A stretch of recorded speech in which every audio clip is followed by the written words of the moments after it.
या गरजेपोटी नाईक साहेब जी घरांचा जो प्रश्न होता आपण माझी फाईलवर सही झाली आहे, मालकी हक्काने त्यांना मालकी हक्काने आपण ती घरं रेग्युलाइज करतोय।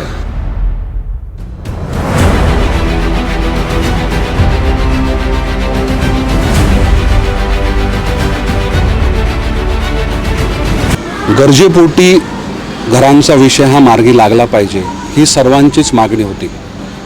मी नगरसेवक म्हणून काम करत असताना, स्थायी समिती सभापती म्हणून काम करत असताना, किंवा विधानसभेमध्ये या नवी मुंबई शहराचं नेतृत्व करत असताना प्रत्येक अधिवेशनामध्ये आपल्या नवी मुंबईतील शहराच्या प्रकल्पग्रस्तांचा गरजेपोटी बांधकामाचा विषय हा मार्गी लागला पाहिजे याची मागणी आपण वारंवार केली।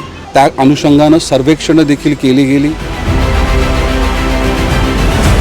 250 मीटरची जी एक अट दिलेली आहे ती 500 मीटरपर्यंत नेण्यात आली आणि 500 मीटर नंतर मग इतर, तर काही ठिकाणी 15%, काही ठिकाणी 25% आणि मग काही ठिकाणी अजून अधिक त्या ठिकाणी रेट हे त्या ठिकाणी सिडको किंवा शासनाकडून घेतले जाणार असं त्या GRमध्ये सांगितलं गेलं आहे। परंतु आदरणीय गणेशजी नाईक साहेबांची मागणी आहे की सरसगट सगळ्यांना एकाच प्रकारचे रेट्स हे लावले जावेत। वाणिज्य वापर जो देखील प्रकल्पग्रस्तांनी केलेला आहे, जो गरजेपोटी आहे, उदरनिर्वाह करता आहे, त्या गोष्टीचा देखील समावेश झाला पाहिजे। आणि ह्या सर्व प्रक्रियेमध्ये जे कोणी वंचित राहतील, एखादं धोरण जिथे मध्ये येईल की त्यामुळे एखादा व्यक्तीला अधिकृत करण्याकरता अडचण येत असेल तर त्याची देखील प्रोव्हिजन केली पाहिजे।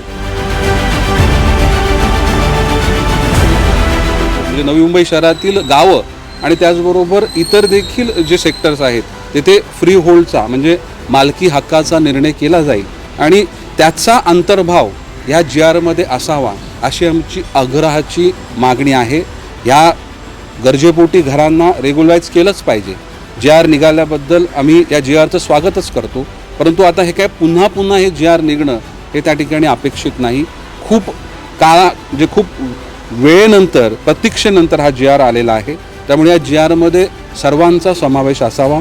कोणीही या GRमध्ये वंचित राहू नये आणि पुन्हा एकदा सगळ्यांना रेग्युलाइज केलं, जी काय अटी शर्ती पूर्ण झाल्या तर पुन्हा अनधिकृत बांधकाम होण्याच्या गोष्टी पुढे येणार नाहीत। बरोबर गावामधील राहणारे लोक जे ग्रामस्थांनी वाणिज्य वापराकरता गरजेपोटी जे ज्या ठिकाणी बांधकाम झाले ते देखील रेग्युलाइज झालं पाहिजे आणि बिगर प्रकल्पग्रस्त जी नागरिक या शहरामध्ये राहत आहेत त्यांनी देखील गरजेपोटी बांधकामं केलेली आहेत, त्यांना देखील या संपूर्ण GRमध्ये समाविष्ट केलं पाहिजे। म्हणजे एकदा की शासनाने निर्णय झाला की त्याच्यानंतर महानगरपालिकेच्या माध्यमातून या संपूर्ण नवी मुंबई शहराचं एक सुनियोजित असं नियोजन केलं जाईल। प्रत्येकाला न्याय देत असताना या शहराच्या सुविधा आणि विकासाचा देखील विचार केला जाईल। त्यामुळे हा GR काय निघाला आहे, परंतु या GRची अंमलबजावणी कशी होते ही अत्यंत महत्त्वाची गोष्ट आहे।